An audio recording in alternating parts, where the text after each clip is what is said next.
Je n'aurais jamais imaginé que mon propre fils souhaiterait ma mort. La vie a ces cruelles ironies qui nous prennent au dépourvu, comme un orage soudain dans un ciel sans nuages. Je m'appelle Colette Mercier, j'ai 70 ans et j'ai enseigné la littérature à la Sorbonne pendant 4 décennies. Ma vie était simple mais satisfaisante. J'avais ma routine, mes livres, mes anciens collègues avec qui je prenais un café chaque mercredi au Café Les Deux Magots. Et bien sûr, ma famille que j'aimais plus que tout. Tout a basculé ce matin gris de novembre. La pluie tambourinait contre les fenêtres de notre appartement du 16e arrondissement. Je me préparais pour aller à mon cours d'aquarelle au centre culturel près du jardin du Luxembourg, où je retrouvais mon amie Simone chaque semaine. C'était l'une des petites joies que je m'accordais depuis ma retraite. Un moment pour moi, pour créer, pour exister autrement que comme mère ou grand-mère. La salle de bain était encore humide après la douche de Sylvie, ma belle-fille. Elle laissait toujours des flaques d'eau sur le carrelage, une habitude qui m'agaçait, mais dont je ne disais rien pour préserver la paix dans notre foyer. Ce jour-là, pressée de ne pas manquer mon cours, j'ai oublié d'être prudente. Un pas malheureux, un pied qui glisse, et soudain, je me suis retrouvée au sol, une douleur fulgurante irradiant de ma hanche jusqu'à ma colonne vertébrale. J'ai crié à l'aide, mais seule Juliette, ma petite fille de 16 ans, était à la maison. C'est elle qui a appelé les secours, elle qui a tenu ma main dans l'ambulance, elle qui a pleuré avec moi à l'hôpital Saint-Antoine, où l'on m'a annoncé que j'avais une fracture de la hanche nécessitant une intervention chirurgicale. Les premiers jours après l'opération, Antoine et Sylvie semblaient si inquiets, si attentionnés. Je me rends compte maintenant que tout n'était qu'une mise en scène. Sylvie apportait des fleurs dans ma chambre d'hôpital. Antoine interrogeait les médecins sur chaque détail de ma convalescence. Quand j'ai reçu mon congé, ils ont transformé le bureau en chambre adaptée pour moi au rez-de-chaussée de notre appartement. « Maman, tu n'auras pas à monter les escaliers », m'avait dit Antoine avec un sourire qui aujourd'hui, je le sais, cachait bien d'autres intentions. Les premières semaines à la maison furent difficiles. Le fauteuil roulant était lourd et difficile à manœuvrer dans les couloirs étroits. Mon corps souffrait constamment.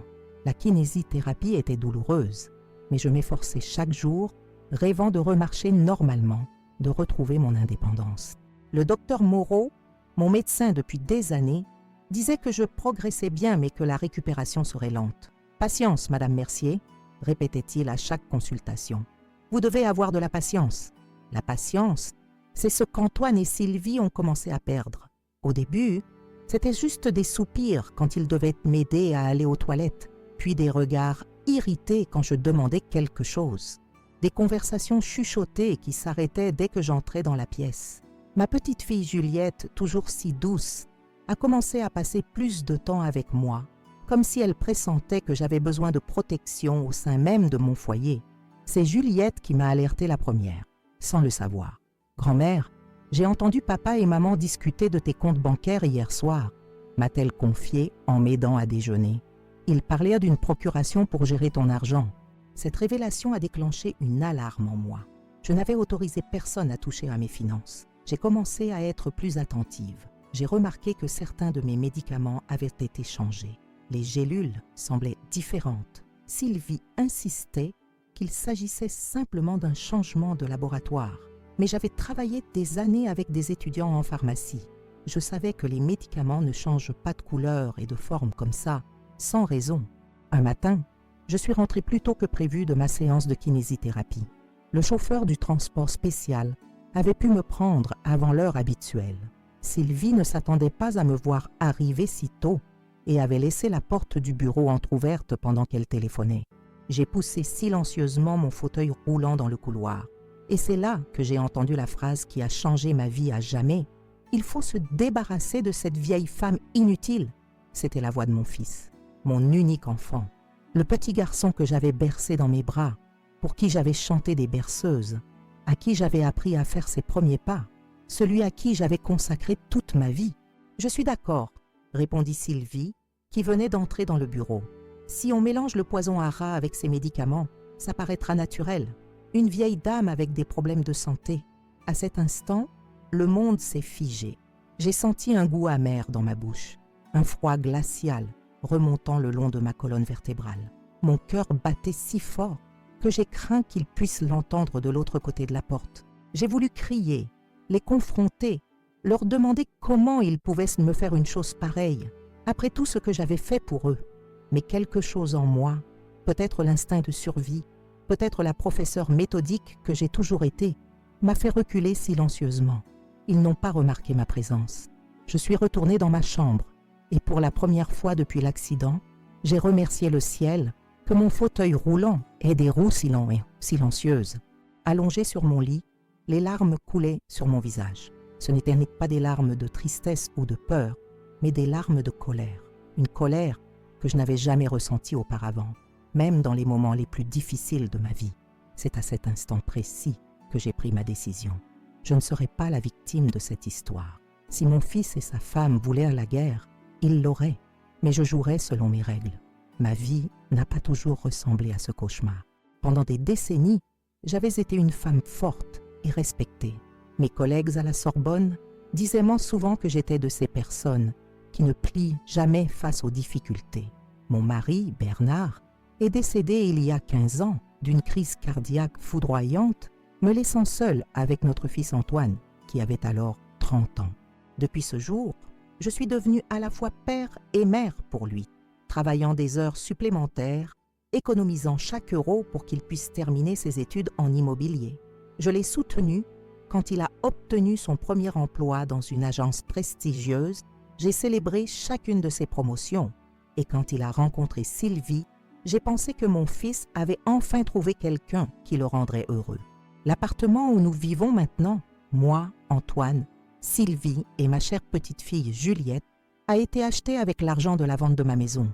Une maison modeste dans le 7e arrondissement, mais qui représentait toute une vie d'efforts et de sacrifices. Je l'ai vendue pour les aider quand Antoine a été promu directeur d'agence et voulait un lieu plus prestigieux, plus proche de son travail dans le centre de Paris. « Maman, ce sera mieux pour nous tous », m'avait-il dit avec un sourire que je reconnais maintenant comme étant chargé de fausseté. « Quand tu auras besoin d'aide, nous serons là pour toi. » J'ai vendu tout ce que j'avais construit pendant ma vie pour les aider et maintenant je suis traitée comme un fardeau dont ils doivent se débarrasser. Le jour de l'accident reste gravé dans ma mémoire car je me préparais à aller au centre culturel pour retrouver mon amie Simone pour notre cours d'aquarelle. J'ai toujours aimé l'art, mais pendant ma vie professionnelle, je n'avais jamais eu le temps de développer cette passion. La retraite était enfin l'occasion de m'adonner à ces petits plaisirs. La salle de bain était encore humide après la douche de Sylvie. Elle laissait toujours des flaques d'eau partout, quelque chose qui m'agaçait, mais dont j'avais appris à ne pas me plaindre pour maintenir la paix. « Ce n'est que de l'eau, Colette, ne sois pas si pointilleuse », me disais-je chaque matin en essuyant discrètement le sol. Mais ce matin-là, pressée de ne pas être en retard pour mon cours, j'ai oublié de vérifier. Un faux pas, une glissade, et j'ai senti mon corps de 70 ans tomber sans contrôle. La douleur fut immédiate et intense, comme si quelqu'un avait brisé ma hanche avec une hache. J'ai crié à l'aide, mais ma voix était faible, étouffée par la douleur. Juliette, mon ange de 16 ans, m'a entendue depuis sa chambre et est venue à mon secours. Malgré sa jeunesse, elle a gardé son sang-froid d'une manière qui m'a surprise. Elle a appelé les urgences, puis ses parents. Elle est restée à tenir ma main jusqu'à l'arrivée de l'ambulance, répétant « Tout ira bien, grand-mère. Je suis là avec toi. » À l'hôpital Saint-Antoine, le diagnostic fut une fracture de la hanche, courante chez les personnes de mon âge, mais non moins grave. J'aurais besoin d'une chirurgie et d'une longue période de récupération. Antoine et Sylvie sont arrivés agités, posant 1000 questions au médecin. Ils semblaient sincèrement inquiets. Sylvie a même pleuré quand le médecin a expliqué que j'aurais besoin d'une prothèse de hanche. L'opération fut un succès, mais le post-opératoire serait difficile. Je suis rentrée à la maison après 2 semaines d'hospitalisation avec un fauteuil roulant et la promesse de mois de kinésithérapie à venir. Le docteur Moreau a été clair. La récupération totale n'était pas garantie à mon âge, mais avec de l'effort et de la persévérance, je pourrais remarcher, peut-être avec l'aide d'une canne. Pendant les premières semaines, Antoine et Sylvie se relayaient pour m'emmener à la kinésithérapie. Ils ont engagé une aide-soignante, Madeleine, qui venait 3 fois par semaine pour m'aider à me laver et à accomplir d'autres soins élémentaires. Ils ont transformé le bureau au rez-de-chaussée en chambre pour moi. puisque je ne pouvais pas monter les escaliers. Juliette passait des heures avec moi, me lisant des livres ou simplement me racontant sa journée au lycée. Tout semblait indiquer que la tragédie avait rapproché notre famille. Comme je me trompais, c'est environ 1 mois après l'accident que j'ai commencé à remarquer des changements subtils. Un après-midi, alors que Madeleine m'aidait à prendre mon bain, j'ai entendu Sylvie parler au téléphone dans la cuisine. C'est épuisant. Oui, imagine, maintenant avec une invalide à la maison. Non, nous ne savons pas combien de temps ça va durer. Si seulement nous avions accès à son argent pour engager quelqu'un à plein temps. Ces mots m'ont fait plus mal que la fracture. Une invalide, accès à mon argent, j'ai essayé de me convaincre que j'avais mal compris, que Sylvie était stressée et parlait sans réfléchir. Mais à partir de ce jour, j'ai commencé à être plus attentive. Les soupirs de frustration quand je demandais de l'aide pour aller aux toilettes, les regards d'impatience quand je mettais du temps à finir de manger, les conversations entre Antoine et Sylvie qui s'interrompaient brusquement quand j'entrais dans la pièce. De petits indices qui, additionnés, formaient un schéma inquiétant. Une nuit, je me suis réveillée avec soif. Il était plus de 11 heures et la maison était silencieuse. J'ai essayé d'atteindre le verre d'eau sur ma table de nuit, mais il était trop loin. J'ai appelé doucement, mais personne n'a répondu. J'ai décidé d'essayer de me débrouiller seule. Avec un effort énorme, j'ai réussi à m'asseoir sur le lit et à atteindre mon fauteuil roulant. La douleur dans ma hanche m'a presque fait renoncer, mais j'ai toujours été une femme têtue. Lentement, j'ai poussé le fauteuil dans le couloir vers la cuisine. En passant devant la chambre principale, j'ai entendu des voix. La porte était entr'ouverte et une bande de lumière se projetait sur le sol sombre du couloir. « Nous ne pouvons pas continuer comme ça », disait Sylvie d'une voix tendue. « Les frais médicaux sont énormes et elle ne nous laisse même pas accéder à ses comptes. »« Je sais, » répondit Antoine avec un ton que je ne lui avais jamais entendu, froid et calculateur. « Mais c'est ma mère. Que veux-tu que je fasse? Ta mère qui a vendu sa maison pour nous aider. Ne l'oublie pas, » répliqua Sylvie, avec un ton qui suggérait que cet argument avait déjà été utilisé plusieurs fois. Nous avons des responsabilités envers elle. Parfois, je pense que ce serait plus facile si elle... « Et ne dis pas ça !» l'interrompit Sylvie, mais il n'y avait pas de réelle désapprobation dans sa voix. « Mais j'ai déjà fait des recherches sur les maisons de retraite. Il y en a une au Marronnier qui semble bien et pas trop chère. » Je suis retournée dans ma chambre en silence, oubliant le verre d'eau. Cette nuit-là, je n'ai pas dormi. Leurs mots résonnaient dans mon esprit. Une maison de retraite, des responsabilités, plus facile si elle... Était-ce ce que mon fils était sur le point de dire? Ce serait plus facile si je mourais? Dans les jours qui ont suivi, j'ai observé plus attentivement. J'ai remarqué comment il parlait bon de moi à la 3e personne, même quand j'étais présente. Elle doit prendre son médicament maintenant. Elle a de la kinésithérapie à 2 heures, comme si j'étais un objet, pas une personne. Je n'étais plus Colette, ni maman, ni grand-mère, juste elle. Juliette était la seule lumière dans cette atmosphère de plus en plus sombre.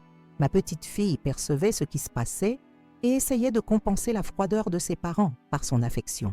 Elle me lisait des histoires, brossait mes cheveux, écoutait mes récits avec le même enthousiasme qu'avant. « Grand-mère, quand tu iras mieux, pourrons-nous refaire ce gâteau aux pommes que j'aime tant ?»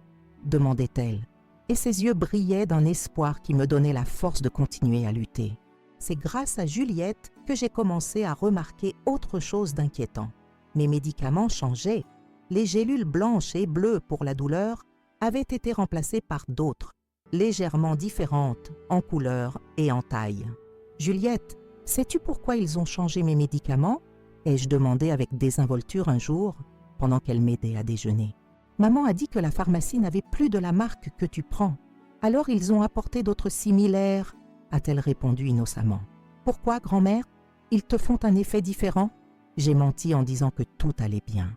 Mais la vérité est que je commençais à ressentir des effets étranges, des vertiges plus fréquents, une somnolence excessive, une confusion mentale qui ne correspondait pas aux médicaments prescrits par le docteur Moreau. J'ai commencé à soupçonner que quelque chose n'allait pas, vraiment pas. Un après-midi, pendant que Sylvie était sous la douche, je suis entrée discrètement dans sa salle de bain. Au fond de l'armoire à pharmacie, j'ai trouvé un flacon sans étiquette, contenant des gélules identiques à celles que je prenais maintenant. Je n'ai pas pu identifier ce que c'était, mais mon instinct me disait que ce n'était rien de bon. Cette même semaine, Juliette m'a raconté, sans connaître la gravité de ce qu'elle disait, qu'elle avait entendu ses parents discuter de mes comptes bancaires. « Papa a parlé d'une procuration pour gérer ton argent, grand-mère. Il semblait préoccupé par tes économies. » Cela a déclenché une autre alarme.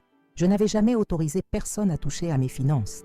Malgré mon âge et l'accident, mon esprit restait lucide, parfaitement capable de gérer mon propre argent. La pension que je recevais, ajoutée aux économies d'une vie de travail, garantirait ma subsistance pour de nombreuses années encore. Pourquoi Antoine s'intéresserait-il soudainement à obtenir une procuration? Les pièces commençaient à s'assembler dans un puzzle terrifiant. Les médicaments étranges, les conversations sur les maisons de retraite, l'intérêt soudain pour mes finances. Quelque chose se tramait, quelque chose que je devais découvrir avant qu'il ne soit trop tard. C'est alors que j'ai décidé de commencer à faire semblant. J'ai feint que les médicaments me rendaient plus confuse que je ne l'étais réellement. J'ai commencé à oublier de petites choses, à paraître plus fragile et dépendante. Pendant ce temps, quand j'étais seule, je jetais les médicaments suspects et ne prenais que ceux que je savais être sûrs. J'avais besoin d'alliés, de personnes en qui je pouvais avoir confiance. Mon premier choix fut Simone Blanc, mon amie depuis l'université. Elle avait toujours été mon roc, ma confidente, la sœur que je n'avais jamais eue. J'ai attendu jusqu'au jeudi, jour où Sylvie m'emmenait au centre culturel pour mon cours d'aquarelle. C'était le seul moment où je pouvais parler librement, loin des oreilles indiscrètes de mon fils et de sa femme. « Simone, j'ai besoin de te parler de quelque chose de grave », lui ai-je dit alors que nous nous asseyions dans un coin isolé du café Les Deux Magots après le cours. Je lui ai tout raconté, la conversation que j'avais entendue, les médicaments altérés, l'intérêt soudain pour mes finances. Son visage est passé de l'incrédulité à l'horreur et finalement à une détermination qui m'a rappelé pourquoi nous étions amis depuis plus de 4 décennies. « Es-tu absolument certaine, Colette ?» a-t-elle demandé, ses yeux scrutant mon visage à la recherche du moindre signe de confusion. « Je n'ai jamais été aussi sûre de quelque chose dans ma vie, Simone, » ai-je répondu fermement. « Je ne suis ni sénile ni paranoïaque. Je les ai entendus de mes propres oreilles planifier quelque chose de terrible. » Simone a pris mes mains dans les siennes.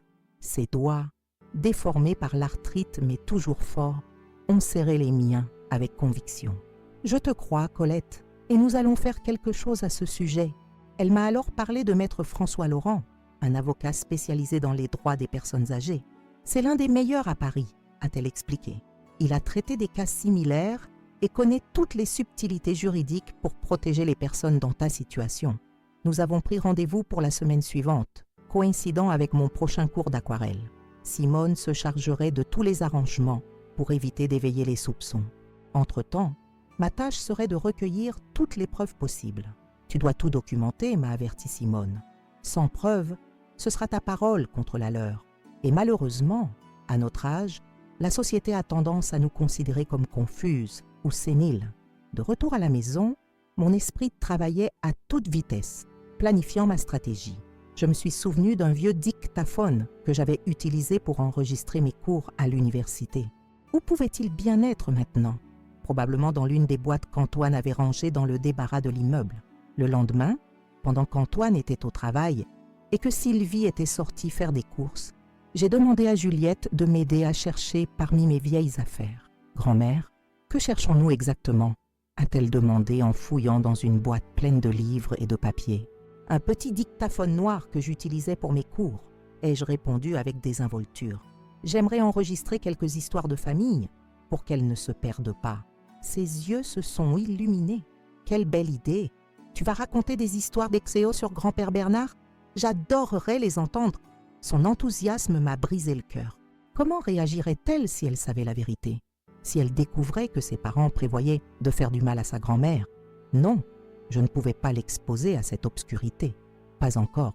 Oui, ma chérie, des histoires sur ton grand-père, sur mon enfance, sur Paris quand j'étais jeune. Ai-je menti, me détestant de la tromper mais sachant que c'était nécessaire. Après 1 heure de recherche, Juliette l'a trouvé au fond d'une boîte étiquetée « Université ». Le dictaphone était vieux et poussiéreux, Mais quand nous avons mis des piles neuves, il a fonctionné parfaitement. Le petit moteur a tourné, émettant ce son nostalgique qui m'a transporté des décennies en arrière. « Ça marche !» s'est exclamée Juliette excitée. « Quand commenceras-tu à enregistrer tes histoires ?»« Bientôt, ma chérie. »« Très bientôt », ai-je répondu, rangeant le dictaphone dans le tiroir de ma table de nuit.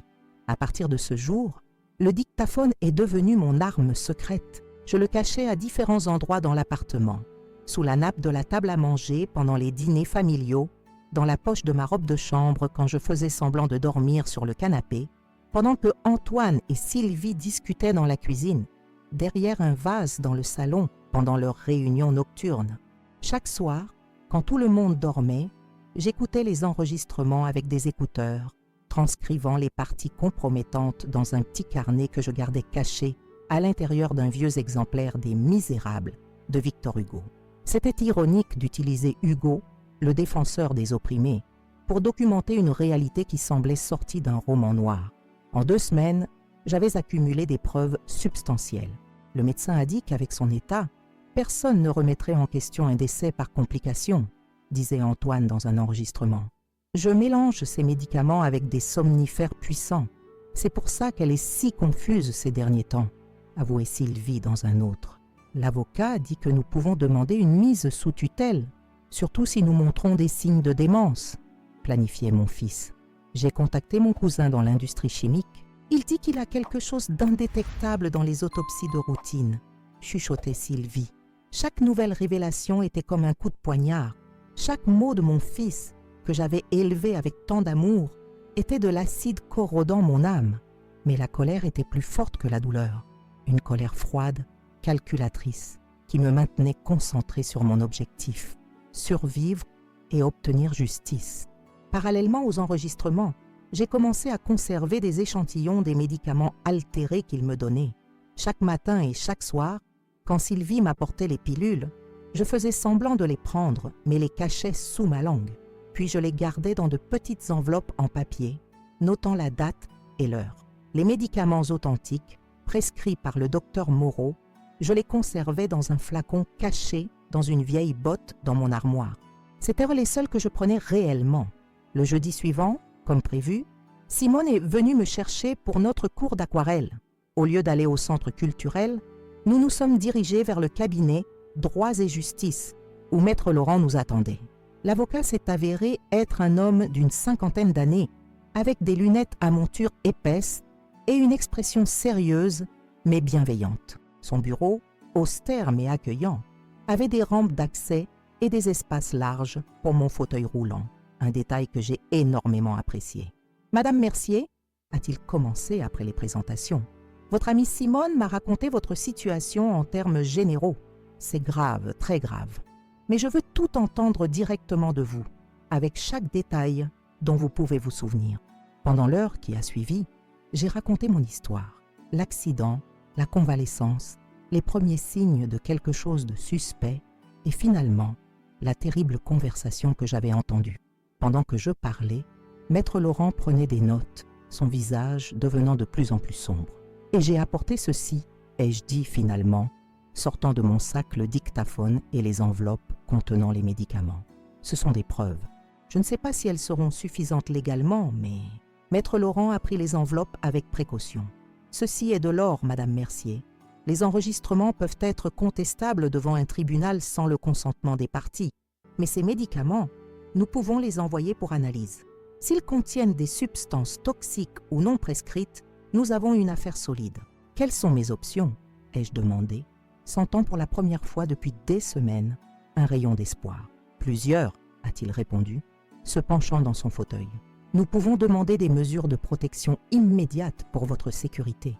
Nous pouvons porter plainte contre votre fils et votre belle-fille pour tentative d'homicide, administration de substances nocives et maltraitance envers une personne âgée. Nous pouvons révoquer toute procuration qu'ils auraient obtenue de vous sous la contrainte ou par tromperie. Et Juliette, ai-je demandé inquiète pour ma petite fille. Je ne veux pas qu'elle souffre à cause de tout cela. Les services sociaux interviendraient, a-t-il expliqué d'un ton prudent. Étant mineure, sa situation serait évaluée. Mais comme elle n'est pas impliquée dans les actes délictueux et compte tenu de votre relation étroite avec elle, il existe une possibilité qu'elle puisse rester sous votre garde, surtout si vous retrouvez votre indépendance et pouvez démontrer votre capacité à prendre soin d'elle.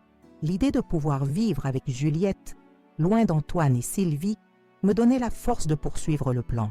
Mais je savais aussi que je devais être prudente. Un faux pas et je pourrais tout perdre, même ma vie. Avant de quitter le cabinet, nous avions élaboré un plan détaillé. Maître Laurent enverrait les médicaments à un laboratoire pour analyse. Je continuerai à recueillir des preuves, particulièrement des enregistrements plus clairs et spécifiques sur les plans d'empoisonnement. Simone m'aiderait à chercher un appartement adapté où je pourrais éventuellement déménager, de préférence près de chez elle, dans le quartier de Montmartre. Et le plus important, a insisté Maître Laurent, me remettant un petit téléphone portable, gardez ce téléphone avec vous en permanence. C'est un prépayé, non enregistré à votre nom. Si vous vous sentez en danger immédiat, appelez-nous. Nous avons programmé les numéros d'urgence, le mien et celui de Simone. Sur le chemin du retour vers notre appartement, Simone a serré ma main avec force. Nous allons nous en sortir, Colette. Tu as toujours été la plus courageuse de nous deux. Je me souviens quand tu as affronté ce professeur misogyne en 2e année. Si tu as pu faire face à lui, tu peux faire face à cela. Sa remarque m'a arraché un sourire. Le premier sincère depuis longtemps. C'était vrai. Toute ma vie, j'avais lutté contre l'adversité. La mort précoce de mes parents, la discrimination à l'université parce que j'étais une femme, l'éducation d'Antoine comme mère célibataire après la mort de Bernard. C'était juste une autre bataille, peut-être la plus difficile, mais je ne me rendrai pas sans combattre. Les jours suivants furent un délicat exercice d'équilibre. Je continuais à feindre la confusion et la faiblesse, tout en documentant secrètement chaque mouvement suspect d'Antoine et Sylvie. Je mangeais uniquement ce que je préparais de mes propres mains ou ce que Juliette m'apportait directement. Je ne buvais que de l'eau en bouteille que j'ouvrais moi-même. Un après-midi, alors que je faisais semblant de dormir sur le canapé du salon, j'ai capté une conversation particulièrement glaçante entre mon fils et sa femme. « Le cousin de Sylvie dit que le produit sera prêt la semaine prochaine, » murmurait Antoine. « Il dit que c'est infaillible. Ça provoque un arrêt cardiaque qui paraît complètement naturel, surtout chez les personnes âgées avec des problèmes de santé préexistants. »« Parfait, » répondit Sylvie, sa voix froide comme la glace. « J'ai déjà parlé au notaire. Avec le rapport médical que nous avons obtenu, il sera facile de prouver que ta mère n'était pas en pleine possession de ses facultés quand elle a signé la procuration. Tout sera à ton nom. »« Et quand le ferons-nous » demanda Antoine. « Pour son anniversaire, » décida Sylvie après une pause. « Personne ne se doutera de rien si elle décède après une petite célébration familiale. Ils penseront que c'était l'émotion, l'effort. À son âge, ces choses arrivent. Mon anniversaire, il restait moins de 2 semaines. Le 12 octobre, la date qu'ils avaient choisie pour ma mort. Un frisson a parcouru mon dos, mais j'ai maintenu une respiration régulière, les yeux fermés, l'apparence d'un sommeil paisible, tandis que mon cœur battait contre mes côtes comme un animal en cage. Ce soir-là, j'ai appelé Maître Laurent depuis le petit téléphone qu'il m'avait donné, caché dans la salle de bain avec la douche ouverte pour couvrir ma voix. « Ils ont un plan concret, » lui ai-je expliqué, ma voix à peine un murmure. « Du poison qui provoque un arrêt cardiaque, à mon anniversaire, le 12 octobre. Cela accélère tout, » a répondu Maître Laurent, sa voix tendue. « Les analyses des médicaments sont déjà revenues.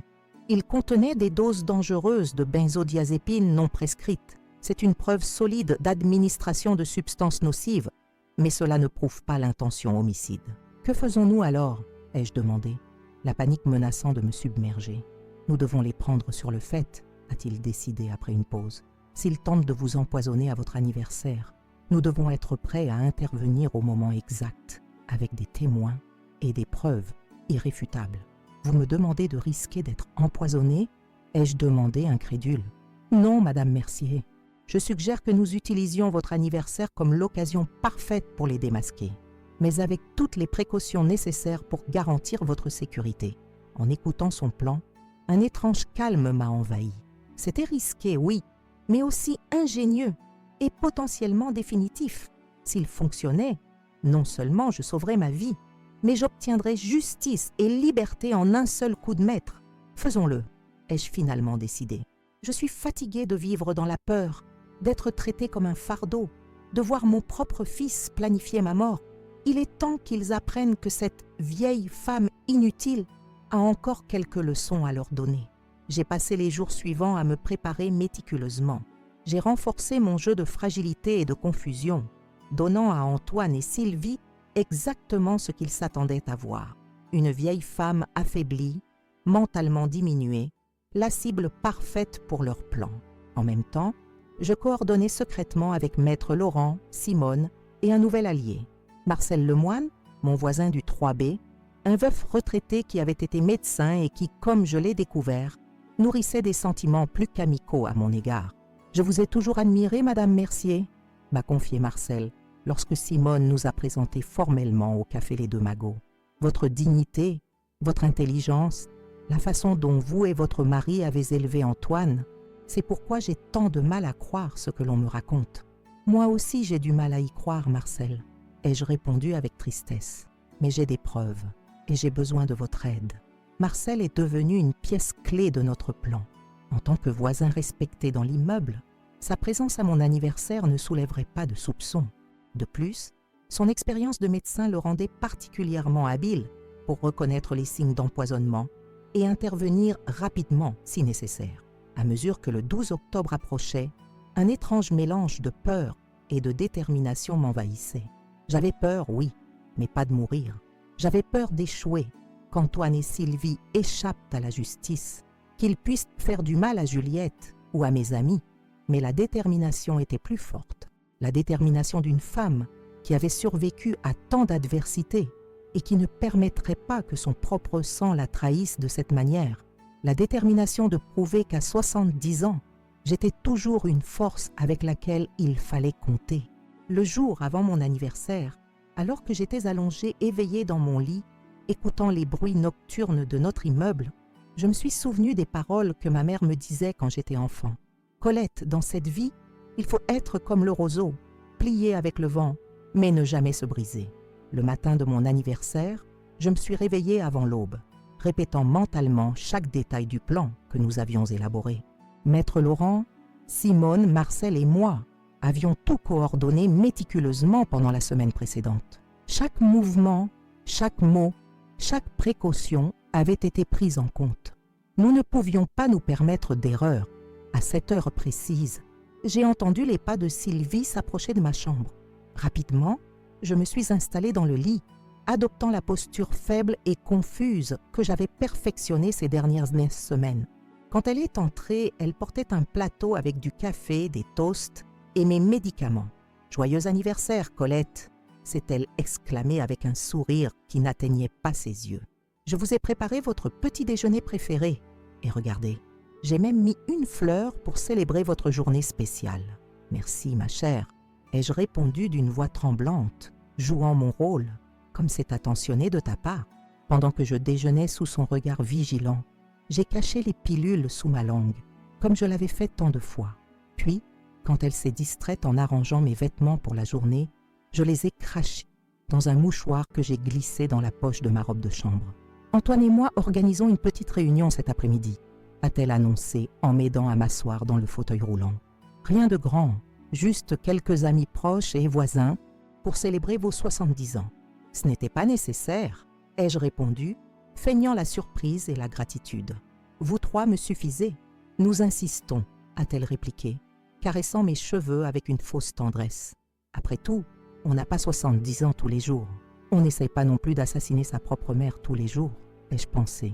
Mais j'ai gardé mon expression placide. Ce sera merveilleux alors. La matinée s'est déroulée avec une normalité presque surréaliste. Juliette m'a offert un carnet magnifiquement relié qu'elle avait fait dans son cours d'art plastique. « Pour que tu écrives tes mémoires, grand-mère », m'a-t-elle dit avec cet enthousiasme adolescent que j'adorais tant. Si elle savait que ces mémoires pourraient inclure la tentative d'assassinat par ses parents. Antoine est arrivé à midi, exceptionnellement tôt pour un jour de travail. Il apportait un bouquet de roses et une boîte de chocolat que j'ai accepté avec un sourire reconnaissant, bien que je savais que je ne goûterais à aucun de ces chocolats. « Joyeux anniversaire, maman », a-t-il dit, embrassant mon front. « J'espère que tu profiteras beaucoup de cette journée. »« Je suis sûre qu'elle sera inoubliable, mon fils, » ai-je répondu, soutenant son regard une seconde de plus que nécessaire, cherchant une trace d'humanité, un signe que l'enfant que j'avais élevé existait encore quelque part dans cet homme prêt à me tuer pour de l'argent. Je n'ai rien trouvé. À 3 heures de l'après-midi, Sylvie a commencé à tout préparer pour la petite célébration. Elle a sorti la plus belle vaisselle, disposé les amuse-bouches sur des plateaux élégants et préparé un saladier de sangria spécial pour l'occasion. Je l'observais depuis mon fauteuil roulant, placé stratégiquement dans un coin du salon qui me permettait de tout voir sans gêner. « Puis-je vous aider en quelque chose ?» ai-je demandé, sachant que la réponse serait négative. « Ne vous inquiétez pas, Colette. Détendez-vous et profitez de votre journée, » a répondu Sylvie, sans me regarder, concentrée sur le pliage parfait des serviettes à côté de chaque assiette. Les premiers invités sont arrivés peu après 4 heures. C'étaient des voisins de l'immeuble, des personnes avec qui j'avais à peine échangé des salutations dans l'ascenseur ou dans le hall. Tous s'approchaient pour me féliciter, commentant à quel point j'avais l'air bien malgré les circonstances, louant le dévouement d'Antoine et Sylvie pour prendre si bien soin de moi. Si seulement ils savaient. Simone est arrivée à 4h30, m'embrassant avec une affection sincère. « Joyeux anniversaire, ma chère amie », a-t-elle dit. Et dans ses yeux, j'ai pu voir la détermination et l'inquiétude. Tout était en marche. Marcel est apparu peu après, élégant dans un costume gris qui mettait en valeur sa silhouette distinguée.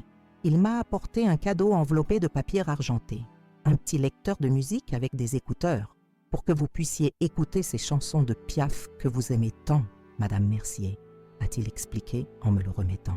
Ce que personne d'autre ne savait, c'est que cet apparemment innocent lecteur de musique contenait un microphone haute sensibilité qui enregistrerait tout ce qui se passerait pendant la fête. À 5 heures précises, la sonnette a retenti une fois de plus. Sylvie a ouvert la porte et son visage a montré une confusion momentanée. « Bonjour », a dit une voix que j'ai reconnue comme celle de Maître Laurent. « J'espère ne pas arriver trop tard pour la célébration. »« Et vous êtes ?»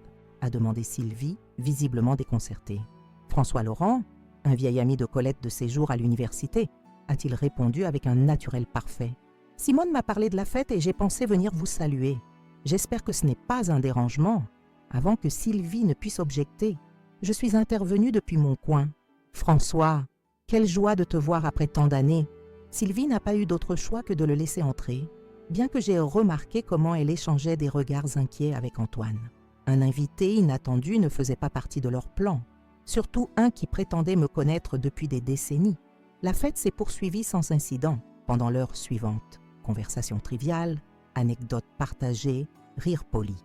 J'observais comment Antoine et Sylvie se déplaçaient dans la salle avec la grâce d'hôtes expérimentés, remplissant les verres, offrant des canapés, maintenant la conversation vivante. Personne n'aurait soupçonné que, sous cette façade de famille aimante, se cachait un plan macabre. À 6 heures, Sylvie a annoncé qu'il était temps de couper le gâteau. Un magnifique gâteau au chocolat décoré de fraises et d'une bougie en forme de chiffre 70. Tout le monde s'est rassemblé autour de la table tandis qu'Antoine m'aidait à me positionner devant le gâteau. « Fais un vœu, maman » a-t-il dit avec un sourire qui n'atteignait pas ses yeux. J'ai fermé les yeux un moment, feignant de me concentrer sur mon souhait. « Justice » ai-je pensé. « Je souhaite la justice ». J'ai soufflé la bougie sous les applaudissements et les félicitations. Sylvie a commencé à couper le gâteau, servant des portions généreuses sur de petites assiettes. Quand mon tour est venu, j'ai remarqué comment elle sélectionnait soigneusement un morceau spécifique, légèrement plus foncé que les autres. « Celui-ci est spécial pour vous, Colette », a-t-elle dit avec une douceur venimeuse. « Le coin a plus de chocolat, comme je sais que vous l'aimez. » J'ai pris l'assiette avec des mains tremblantes, non pas à cause de ma supposée faiblesse, mais à cause de la réalité de ce qui se passait. Là, dans ce morceau de gâteau innocent, se trouvait le poison qui mettrait fin à ma vie, la preuve définitive de la monstruosité de mon fils et de sa femme. « Merci, ma chère », ai-je murmuré, plaçant l'assiette sur mes genoux. Simone s'est approchée, s'asseyant à côté de moi. « Tu veux que je t'aide avec ça, Colette ?» a-t-elle demandé suivant notre plan. « Oui, s'il te plaît », ai-je répondu. « Mes mains ne sont pas très stables aujourd'hui. » Tandis que Simone faisait semblant de m'aider, elle a discrètement échangé mon assiette avec une autre qu'elle avait préparée à l'avance, identique en apparence, mais sans l'ingrédient fatal. Le véritable gâteau empoisonné a disparu dans son sac soigneusement scellée dans un sac plastique, une preuve cruciale. J'ai simulé manger de petites bouchées, m'exclamant à quel point tout était délicieux. Antoine et Sylvie m'observaient avec une attention à peine dissimulée, attendant que le poison fasse effet. Après quelques minutes, j'ai commencé mon jeu d'actrice. Un léger tremblement dans les mains d'abord, puis une difficulté à respirer. Finalement, j'ai porté une main à ma poitrine, laissant tomber la fourchette avec fracas sur l'assiette. « Je me sens étrange », ai-je haleté, ma voix à peine audible. Antoine s'est précipité à mes côtés, dans une parfaite imitation de fils inquiet. « Maman, tu vas bien ? Mon cœur !» ai-je murmuré, laissant ma tête tomber sur le côté. La panique s'est emparée de la salle. Les invités se sont levés, certains criant, d'autres demandant s'il fallait appeler une ambulance. Au milieu du chaos, Sylvie s'est approchée d'Antoine et a murmuré quelque chose à son oreille.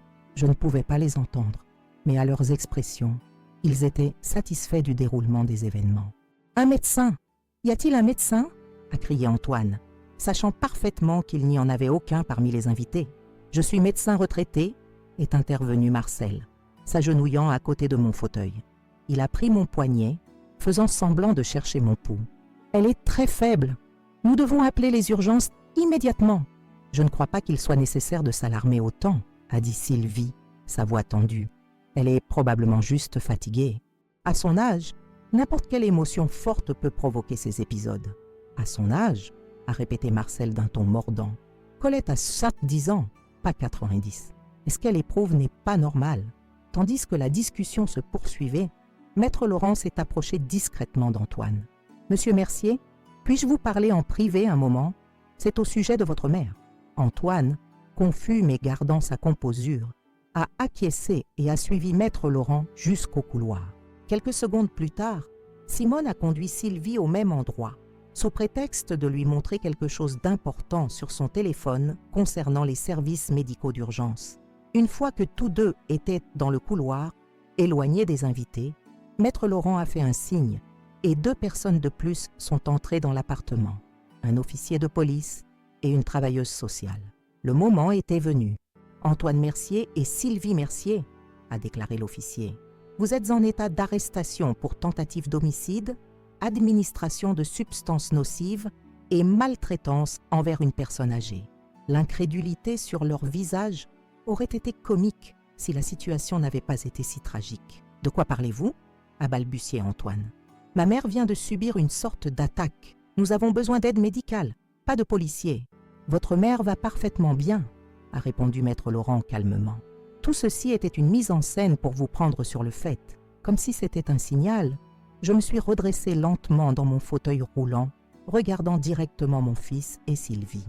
Leurs expressions sont passées de la confusion à l'horreur, en comprenant qu'ils avaient été piégés. « Nous avons des preuves », a continué Maître Laurent, montrant un dossier. « Des enregistrements où vous discutez explicitement de vos plans pour empoisonner Madame Mercier.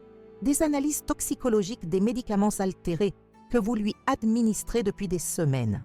Et le plus important, le gâteau que vous venez de lui servir, qui est déjà en route vers le laboratoire pour analyse. C'est ridicule, a craché Sylvie, retrouvant un peu de sang-froid. C'est clairement un malentendu. Colette est une vieille femme confuse qui a mal interprété des conversations innocentes. Une vieille femme confuse, ai-je répété, me levant lentement de mon fauteuil roulant. Avec effort, mais sans aide, j'ai fait 2 pas vers eux.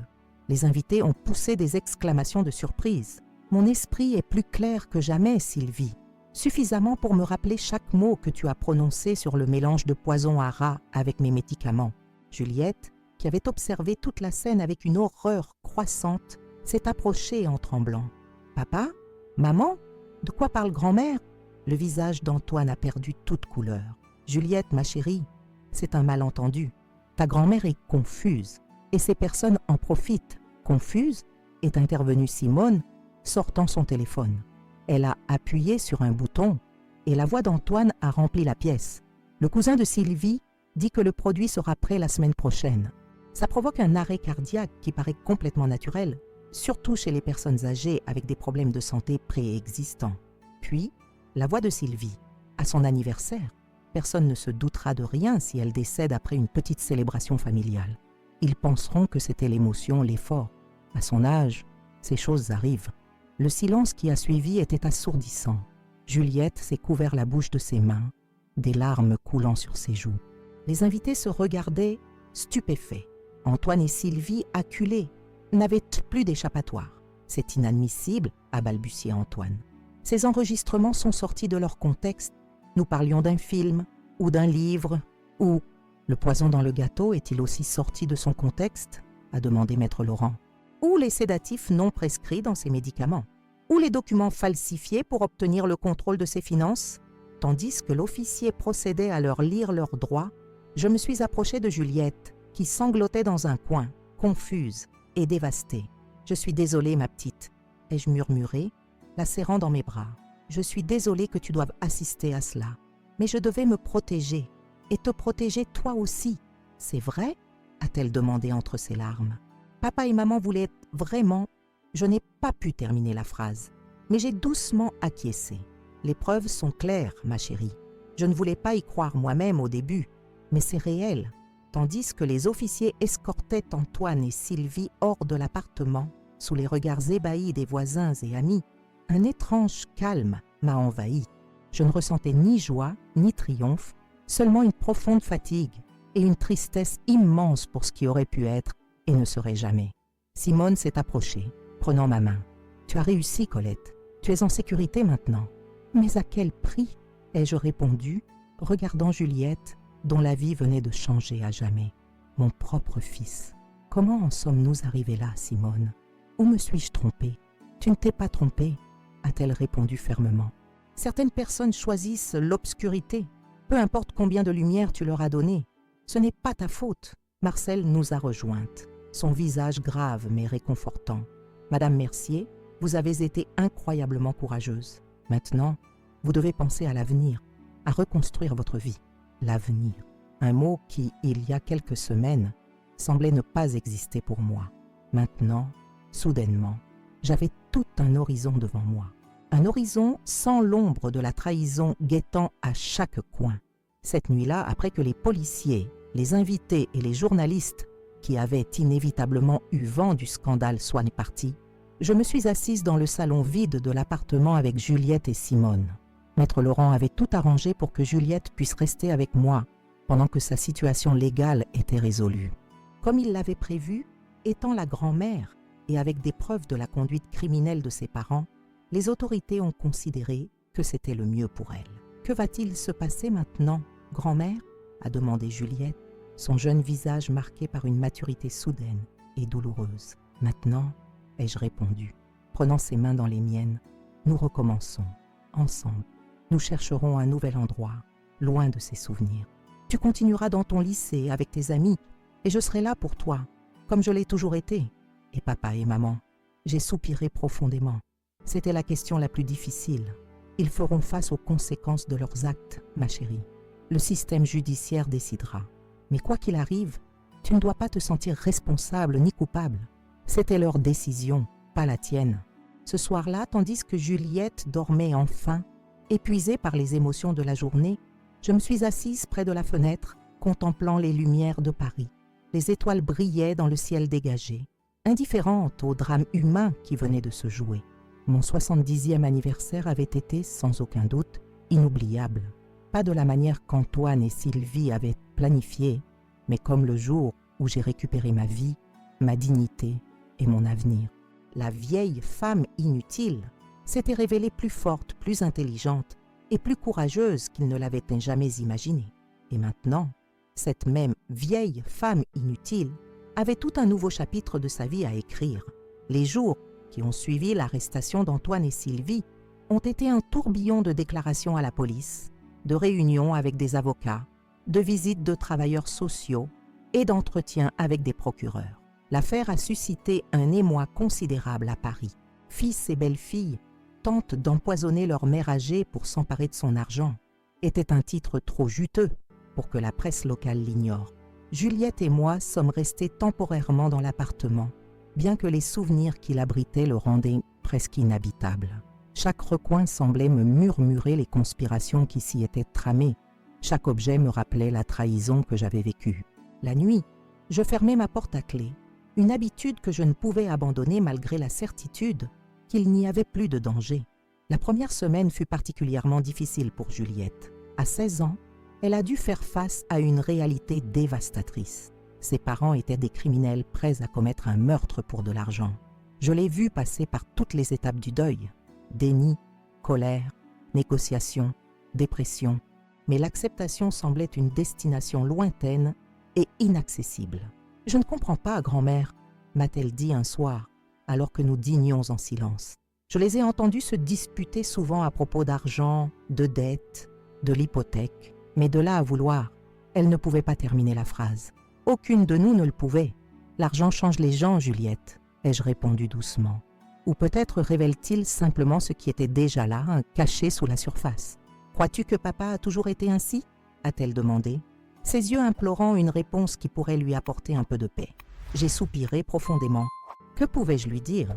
Que le petit garçon que j'avais élevé, qui avait appris à faire du vélo au jardin du Luxembourg, qui avait pleuré sur mon épaule quand son premier amour l'avait rejeté, qui m'avait serré dans ses bras avec des larmes de fierté le jour de sa remise de diplôme, était devenu un monstre prêt à me tuer, ou que peut-être il y avait toujours eu quelque chose de brisé en lui, quelque chose que je n'avais pas su voir ou que je n'avais pas voulu reconnaître. Je ne sais pas, ma chérie, ai-je répondu honnêtement. Les personnes sont complexes. Parfois, elles prennent de mauvaises décisions qui se transforment en pires décisions. Et avant qu'elles ne s'en rendent compte, elles sont prises dans une spirale dont elles ne savent plus comment sortir. Ce n'était pas une réponse satisfaisante, je le savais, mais c'était la seule que j'avais à offrir. 2 semaines après l'arrestation, Maître Laurent m'a appelé avec des nouvelles importantes. « Madame Mercier, il y a des développements dans l'affaire », a-t-il annoncé avec ce ton formel que j'avais appris à reconnaître comme le prélude d'informations significatives. Antoine et Sylvie ont accepté un accord avec le procureur. Ils plaideront coupables de tentative d'homicide et d'administration de substances nocives en échange d'une réduction de peine. « Combien de temps ?» ai-je demandé, ma voix étonnamment ferme. « 8 ans pour Antoine, 6 pour Sylvie », a répondu Maître Laurent, avec possibilité de libération conditionnelle après avoir purgé les 2/3 de la peine pour bonne conduite. 8 ans, 6 ans, des chiffres qui semblaient à la fois énormes et insignifiants face à ce qu'ils avaient tenté de faire. Comment mesure-t-on le temps adéquat pour payer le fait d'avoir voulu tuer sa propre mère ?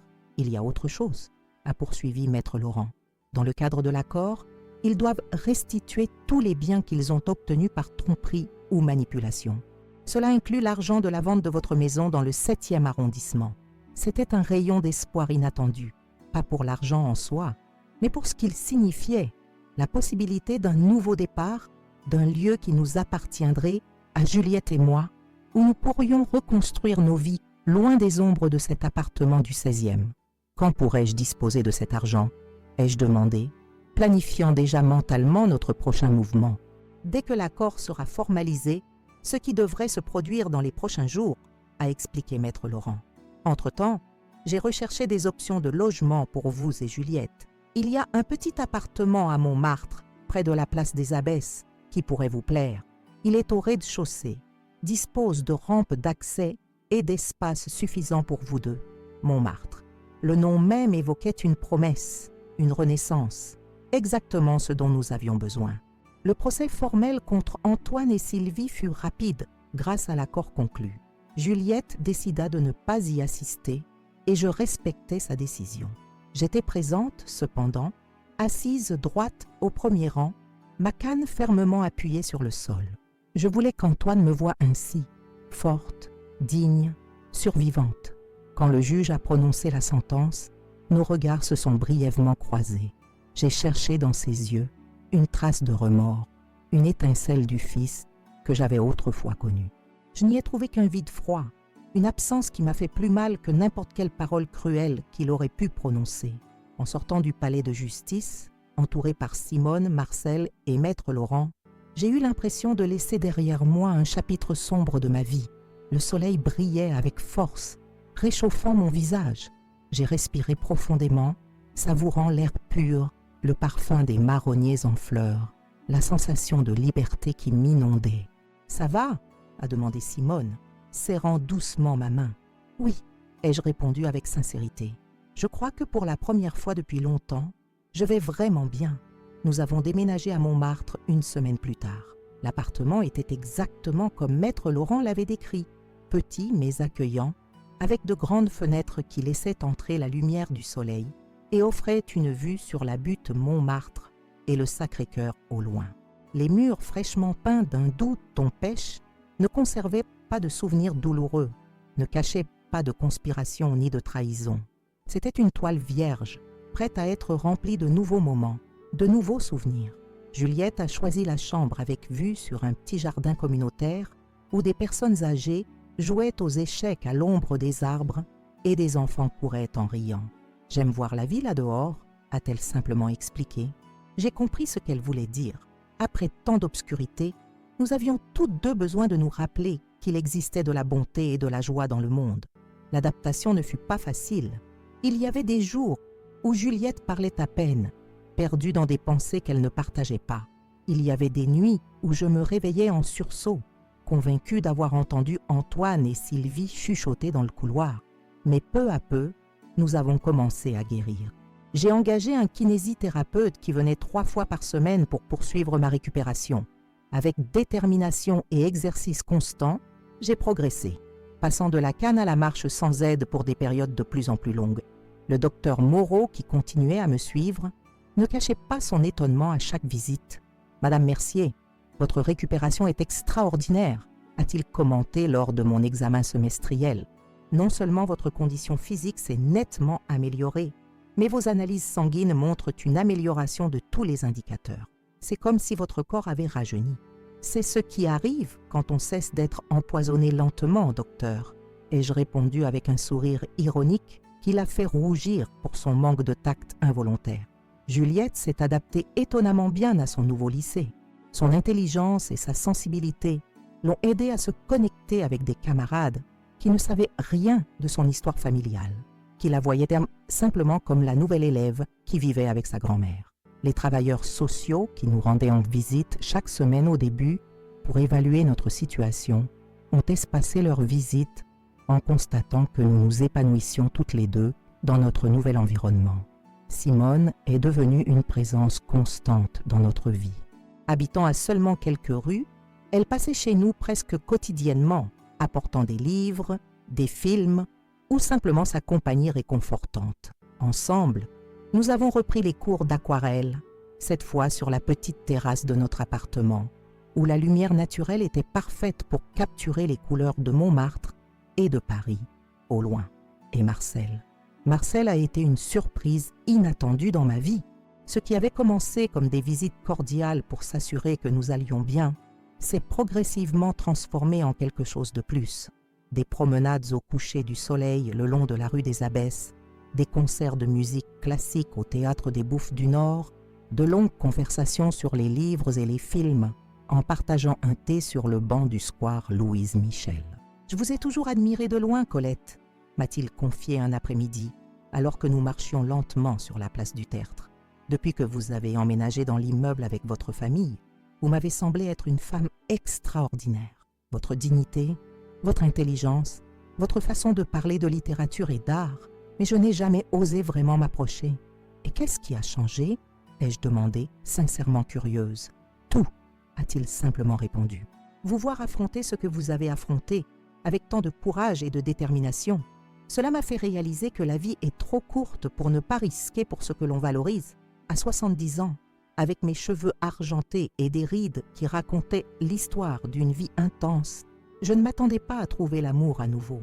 Et pourtant, il était là, fleurissant lentement comme les cerisiers du jardin des Tuileries, inattendu mais magnifique. Notre premier rendez-vous officiel fut un dîner au Café des Deux Moulins.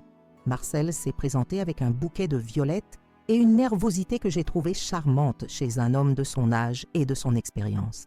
Nous avons parlé pendant des heures, découvrant des coïncidences surprenantes dans nos goûts et nos histoires. Nous avions tous deux perdu nos conjoints, tous deux consacré nos vies à l'enseignement, tous deux trouvé du réconfort dans la musique et la littérature.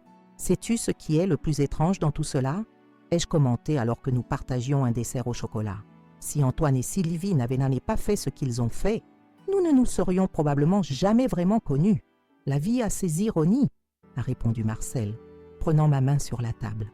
Parfois, des circonstances les plus sombres jaillit la lumière la plus brillante. Juliette a observé notre relation grandissante, avec un mélange de curiosité et d'approbation. « J'aime bien Marcel, grand-mère », m'a-t-elle dit un soir pendant que nous préparions le dîner. « Il te regarde comme grand-père Bernard te regardait sur ces vieilles photos que tu m'as montrées. » Son commentaire m'a profondément émue. Qu'elle puisse voir cette connexion, ce respect et cette affection sincère signifiait beaucoup pour moi. 1 an après l'incident, comme Juliette et moi avions commencé à l'appeler, j'ai reçu une lettre d'Antoine depuis la prison, la première et unique qu'il m'enverrait. Je l'ai ouverte d'une main tremblante, ne sachant pas à quoi m'attendre. « Mère », commençait-il formellement, sans aucun type de salutation affectueuse, « je n'attends pas ton pardon et je ne le mérite pas. Je veux juste que tu saches que chaque jour je pense à ce que j'ai fait, à ce que j'ai tenté de faire. Je n'ai pas d'excuses, seulement des explications qui même à moi ne me semblent pas suffisantes. Les dettes, la pression, la cupidité. Tout s'est combiné jusqu'à me transformer en quelqu'un que je ne reconnais pas, quelqu'un capable de planifier la mort de sa propre mère. Les larmes coulaient sur mes joues pendant ma lecture, mais ce n'étaient pas des larmes de tristesse ou de colère, c'étaient des larmes de soulagement, de fermeture. Pour la première fois, Antoine reconnaissait la monstruosité de ses actes. « Je ne te demande pas de m'écrire, ni de me rendre visite, » continuait la lettre. « Seulement de prendre soin de Juliette comme tu l'as toujours fait. Elle mérite la grand-mère qu'elle a, pas le père qu'elle a eu. Peut-être qu'un jour, quand je serai un homme différent, nous pourrons parler. En attendant, vis la vie que tu mérites, libre de l'ombre que j'ai projetée sur toi. » J'ai rangé la lettre dans un tiroir et n'ai jamais répondu. Non par rancune ou manque de pardon, mais parce que je sentais qu'il n'y avait rien que je puisse dire qui changerait le cours des événements. Antoine devait trouver son propre chemin vers la rédemption, si une telle chose était possible. 2 ans après notre déménagement à Montmartre, par un tranquille dimanche après-midi, Marcel m'a demandé en mariage. Nous étions assis sur la terrasse, profitant du coucher de soleil, quand il a sorti une petite boîte de velours bleu de sa poche. « Colette Mercier ?» a-t-il dit d'une voix légèrement tremblante. « Je sais que nous arrivons tard à ce chapitre de l'amour. Nous avons plus de passé que d'avenir devant nous. Mais j'aimerais passer chaque jour qu'il nous reste ensemble, si tu veux bien m'accepter. » La bague était simple mais élégante, un saphir entouré de petits diamants. Elle n'était ni ostentatoire ni prétentieuse, exactement comme l'homme qui me l'offrait. « Oui », ai-je répondu sans hésiter. Rien ne me rendrait plus heureuse. Nous nous sommes mariés 3 mois plus tard, lors d'une cérémonie intime dans le jardin du square Louise Michel. Juliette, radieuse avec ses 18 ans tout juste accomplis, était ma demoiselle d'honneur. Simone et Maître Laurent, nos témoins. Le docteur Moreau, les voisins devenus amis, quelques collègues du centre culturel, une petite famille choisie qui nous entourait de son affection et de ses bons vœux. Tandis que nous échangions nos vœux sous une arche de fleurs, avec le Sacré-Cœur brillant au loin, j'ai pensé au long et tortueux chemin qui m'avait conduite jusqu'à ce moment, à la douleur, la trahison, la peur, mais aussi à la force, la dignité et le courage que j'avais découvert en moi-même. La vieille femme inutile qu'Antoine et Sylvie avaient dévoulu éliminer n'avait pas seulement survécu, elle avait fleuri. J'avais reconstruit ma vie à partir des cendres. J'avais trouvé un nouveau but, un nouvel amour, un nouveau bonheur. 3 ans après l'incident, j'ai utilisé une partie de l'argent récupéré pour créer la Fondation Nouveau Départ, dédiée à protéger et assister les personnes âgées, victimes d'abus familiaux. Avec l'aide de Maître Laurent, nous avons créé un réseau de soutien juridique, psychologique et social qui s'est rapidement étendu à tout Paris. Chaque semaine, nous recevions des appels de personnes dans des situations similaires à celles que j'avais affrontées. Des personnes âgées, manipulées par leur famille, dépouillées de leurs biens, maltraitées physiquement ou émotionnellement. « Ton histoire leur donne de l'espoir », m'a dit Maître Laurent un jour, alors que nous examinions les cas de la semaine. Elle leur montre qu'il n'est jamais trop tard pour se défendre, pour réclamer sa dignité. Juliette, maintenant étudiante en droit à la Sorbonne, travaillait comme bénévole à la Fondation pendant son temps libre.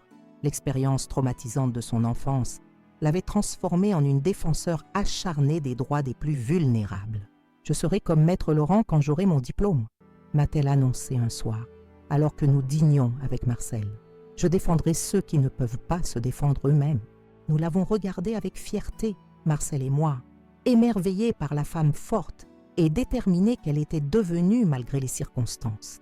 Aujourd'hui, 5 ans après ce jour fatidique où j'ai entendu mon fils planifier ma mort, je regarde en arrière et je vois clairement comment ce terrible moment a marqué un avant et un après dans ma vie. Ce fut la fin d'une existence basée sur les attentes des autres, sur des sacrifices silencieux, sur le fait de me contenter des miettes d'affection que les autres étaient disposés à me donner. Et ce fut le début d'une vie pleine, authentique, vécue selon mes propres conditions. À mes 75 ans, je marche sans aide le long des rues pavées de Montmartre chaque matin. Je donne des cours de littérature au centre culturel 1 fois par semaine. Je dors chaque nuit dans les bras de l'homme qui m'aime tel que je suis, avec mes rides, mes cicatrices et mes histoires. Je prends plaisir à voir grandir ma petite fille, devenue une jeune femme extraordinaire. Si j'ai appris quelque chose de toute cette expérience, c'est que l'âge ne définit ni votre valeur ni vos possibilités, qu'il n'est jamais trop tard pour se défendre, pour réclamer sa place dans le monde, pour exiger le respect, que les rides sur nos visages ne sont pas un signe de faiblesse mais de force, chacune représentant une bataille menée, une leçon apprise, un moment vécu intensément. Cette vieille femme inutile que mon fils et sa femme voulaient éliminer s'est révélée plus forte, plus courageuse et plus digne qu'ils ne l'avaient jamais imaginé. Et c'est peut-être la meilleure vengeance de toutes. Non seulement j'ai survécu, mais j'ai trouvé un bonheur qu'ils ne connaîtront jamais, même avec toute leur jeunesse et leurs plans, derrière les murs de la prison. La vie, avec toutes ses cruelles ironies, nous offre parfois aussi des secondes chances inattendues. Et moi, Colette Mercier, professeure retraitée, grand-mère, épouse, survivante, j'ai appris à les saisir à 2 mains, sans peur et le cœur ouvert. Car au final, ce n'est pas l'âge qui compte, mais la façon dont nous choisissons de vivre chaque jour qui nous est donné. Et j'ai choisi de vivre les miens avec dignité, avec amour et avec la certitude tranquille que même les moments les plus sombres peuvent mener à la lumière la plus éclatante. Chers amis qui m'avez accompagné jusqu'ici dans mon récit, je vous remercie du fond du cœur pour votre attention. L'histoire que je viens de vous raconter n'est pas facile à partager. Découvrir que mon propre fils et sa femme complotaient pour m'empoisonner. Entendre ces mots terribles, il faut se débarrasser de cette vieille femme inutile, alors que je passais silencieusement en fauteuil roulant devant leur porte. C'est une blessure qui ne guérit jamais complètement. Mais cette histoire n'est pas seulement celle d'une trahison, c'est un témoignage de renaissance. Après l'arrestation d'Antoine et Sylvie, j'ai dû tout reconstruire. Avec ma petite fille Juliette, nous avons quitté cet appartement du 16e arrondissement rempli de souvenirs empoisonnés pour recommencer à Montmartre, dans un petit appartement baigné de lumière et d'espoir. Cette expérience m'a appris que l'âge n'est qu'un chiffre. À 70 ans, j'ai retrouvé ma force physique. J'ai créé la Fondation Nouveau Départ pour aider d'autres personnes âgées, victimes de maltraitance. J'ai même trouvé un nouvel amour auprès de Marcel, mon voisin devenu mon mari. Aujourd'hui, 5 ans après ces événements, je marche sans aide dans les rues de Montmartre. Juliette étudie le droit à la Sorbonne et veut défendre les personnes vulnérables. Et moi, Colette Mercier, j'ai compris que nos rides ne sont pas des signes de faiblesse, mais les marques de nos batailles gagnées, de notre résilience, de notre sagesse. Si mon histoire vous a touché, j'aimerais vous demander plusieurs choses. D'abord, abonnez-vous à notre chaîne Souvenirs de grand-mère. Chaque semaine, je partage avec vous des récits de vie, des leçons apprises au fil des décennies, des témoignages qui, j'espère, vous inspireront quel que soit votre âge. Nous ne sommes pas très nombreux pour l'instant, mais chaque nouvel abonné est une petite victoire qui me remplit de joie. Laissez également un commentaire sous cette vidéo. Racontez-moi d'où vous venez, si vous avez vécu des situations similaires, comment vous avez surmonté les trahisons dans votre vie. Vos témoignages sont précieux et créent une communauté de soutien autour de ce canal. J'essaie de répondre personnellement à chaque commentaire car derrière chaque message, il y a une personne avec sa propre histoire. Si cette vidéo vous a plu, n'oubliez pas de l'aimer en cliquant sur « J'aime ». Cela aide énormément notre chaîne à être découverte par d'autres personnes qui pourraient avoir besoin d'entendre ces histoires, de savoir qu'elles ne sont pas seules face à leurs difficultés. Je voudrais aussi vous parler d'une façon spéciale de soutenir notre travail. YouTube a mis en place un système appelé « Merci » qui vous permet de faire un petit don pour nous aider à couvrir les frais de production. Créer ces vidéos demande du temps, de l'énergie et des ressources. Votre contribution, même minime, nous permettrait de produire davantage de contenu, d'améliorer la qualité des enregistrements et peut-être même de publier des vidéos quotidiennes au lieu d'hebdomadaires. Si vous appréciez notre travail et souhaitez nous soutenir, vous pouvez cliquer sur le bouton « Merci » sous cette vidéo. Dans mes précédentes vidéos, j'ai partagé d'autres moments marquants de ma vie. Le décès de mon mari Bernard, les défis d'élever seul un enfant, mes années comme professeur à la Sorbonne à une époque où les femmes devaient se battre pour être respectées. Si mon histoire d'aujourd'hui vous a intéressé, je vous invite à découvrir ces autres récits. La vie nous réserve parfois des épreuves terribles, mais elle nous offre aussi des secondes chances inattendues.